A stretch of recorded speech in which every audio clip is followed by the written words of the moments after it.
Assalamualaikum warahmatullahi wabarakatuh.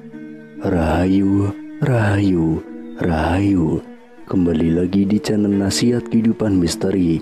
Pada video kali ini kami akan membahas tentang misteri Sabdo Palon Nage Janji. Tahun 2023 Indonesia harus waspada. Pasalnya ramalan Jayabaya mengungkap bahwa tahun 2023 adalah tahun datangnya Sabdo Palon Nage Janji. Sabdo Palon Nage Janji ini diyakini sebagai tanda akan terjadinya kekacauan atau bencana alam yang akan terjadi di berbagai daerah. Wong Cowo wis ilang cowone adalah ungkapan Jayabaya yang menyebut tanda-tanda Sabdo Palon datang, memomong masyarakat Jawa yang sudah kehilangan spiritualitasnya. Berdasarkan ramalan Jayabaya mengungkapkan bahwa masyarakat Jawa menunggu datangnya masa Sabdo Palon Nage Janji. Kemudian kekacauan merajalela di mana-mana. Tercatat dalam ramalan Jayabaya dalam serat Sabdo Palon Pupuk 4 bersumpah akan muncul kembali sebagai pemomong tanah Jawa setelah 500 tahun runtuhnya kerajaan Majapahit. Apabila dihitung 500 tahun dari kerajaan Majapahit runtuh, yaitu pada tahun 1478, maka ramalan datangnya masa Sabdo Palon Nage Janji jatuh pada tahun 2020 hingga tahun 2023. Pertanda meletusnya Gunung Merapi yang dijelaskan dalam Pupuh 5 dalam serat Sabdo Palon yang berbunyi, Kulo damel pratondo, pratondo tembayang mamihar di Merapi yang jeblok mili lahar, lindu peng pitu setino, kaline banjir bandang. Yang artinya, saya akan membuat pertanda sebagai janji teguh saya apabila Merapi sudah meletus, mengeluarkan lahar, dan terjadi gempa bumi 7 kali dalam sehari, serta banjir bandang akan datang. Dalam serat Sabdo Palon Pupuk 13 disebutkan akan ada ombak muka daratan, yang artinya merujuk pada sebuah bencana tsunami. Berdasarkan Pupuh 11 dalam serat Sabdo Palon disebutkan panggeblu engkang penangkung, lelorong ombro-ombro, enjang sugeng sonten praloyo, yang artinya akan datang wabah mengerikan merajalela di mana-mana. Paginya orang-orang masih hidup, sorenya banyak yang mati. Selain itu akan ada juga kejadian sosial di mana perpolitikan akan memanas di tanah Jawa, sehingga Indonesia menjadi carut marut. Hal tersebut lantaran adanya egosentrisme dan eksploitasi yang semakin parah. Disebutkan juga oleh Sabdo Palon bahwa moral masyarakat Jawa banyak yang rusak. Dalam ramalan jangka Jayabaya bahwa masa Sabdo Palon Nage Janji ini akan terus menimbulkan kejadian alam dan sosial yang bakal terjadi secara terus-menerus hingga tahun 2056 berdasarkan hitungan waktu yang sudah diperkirakan. Tidak hanya tentang wilayah Pulau Jawa yang disebutkan oleh Sabdo Palon dalam ramalan jangka Jayabaya, tapi masa Sabdo Palon meliputi satu Nusantara atau Indonesia. Itu artinya dari Sabang sampai Merauke diramalkan sama-sama akan mengalami kejadian bencana alam dan sosial yang sama. Datangnya rentetan peristiwa tersebut akan terjadi secara beruntun atau silih berganti dan tidak menentu. Perlu diketahui, Sabdo Palon merupakan tokoh legendaris, pandita, penasihat kerajaan Majapahit, penguasa terakhir yang beragama Buddha dari kerajaan Majapahit di Pulau Jawa. Beberapa ramalan Jayabaya terbukti pada beberapa dekade terakhir.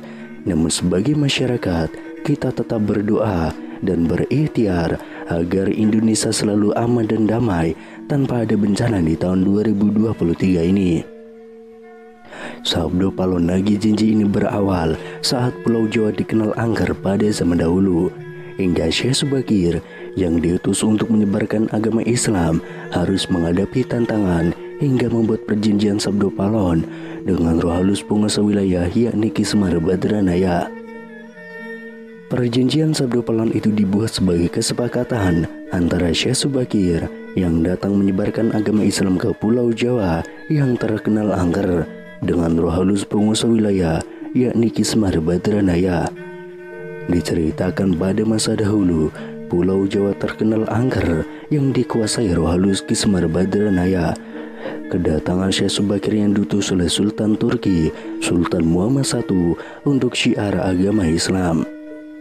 Setelah keduanya terlibat pertempuran dan sama-sama kuat, Syekh Subakir dan Ki Semar Badranaya akhirnya membuat kesepakatan melalui sebuah perjanjian yang disebut Sabdo Palon.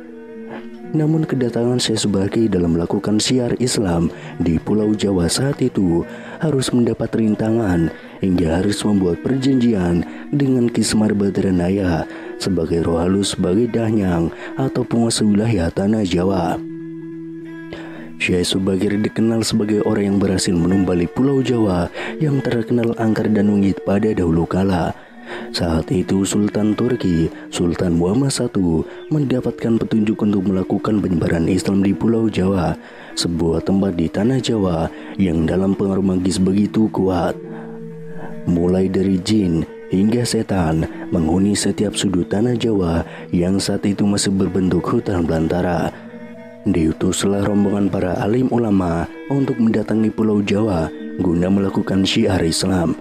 Namun alangkah terkejutnya Sultan Muhammad I karena hampir seluruh rombongan tersebut tewas akibat perbuatan para lelembut penduduk tanah Jawa yang tidak mau menerima ajaran Islam. Namun petunjuk harus dijalankan sehingga utusan berikutnya dikirim ke Pulau Jawa yang angker itu. Sosok utusan itu terkenal alim, ahli ruqyah, memiliki kemampuan untuk berinteraksi dengan dunia gaib. Bahkan sosok ini memiliki keahlian dalam membabat tanah yang angker. Dialah Syekh Subakir yang memiliki nama asli Syekh Tambu Ali bin Syekh Bakir yang berasal dari tanah Persia atau yang sekarang lebih dikenal dengan negara Iran, yang langsung berlayar ke Pulau Jawa atas perintah Sultan Muhammad I. Sesampainya di Pulau Jawa, Syekh Subakir langsung menuju ke Gunung Tidar yang diyakini sebagai titik pusat dari tanah Jawa. Di puncak gunung ini Syekh Subakir memasang tumbal berupa batu hitam yang sudah diraja. Batu tersebut dikenal dengan nama Aji Kalacakra untuk menetralisir daya magis negatif dari bangsa jin. Selama 3 hari 3 malam, batu tersebut mengeluarkan hawa yang sangat panas hingga para lelembut terpaksa menyingkir ke laut selatan Jawa. Kejadian itu kemudian sampai mengusik ketenangan Ki Semar Badranaya, sang Danyang tanah Jawa yang selama ribuan tahun khusyuk bertapa. Pertempuran pun akhirnya tidak terhindarkan antara Syekh Subakir dengan Ki Semar Badranaya selama 40 hari 40 malam. Namun selama pertempuran itu keduanya sama-sama kuat, sampai akhirnya Ki Semar Badranaya menawarkan perundingan kepada Syekh Subakir yang menghasilkan sebuah kesepakatan perjanjian yang terkenal dengan sebutan Perjanjian Sabdo Palon.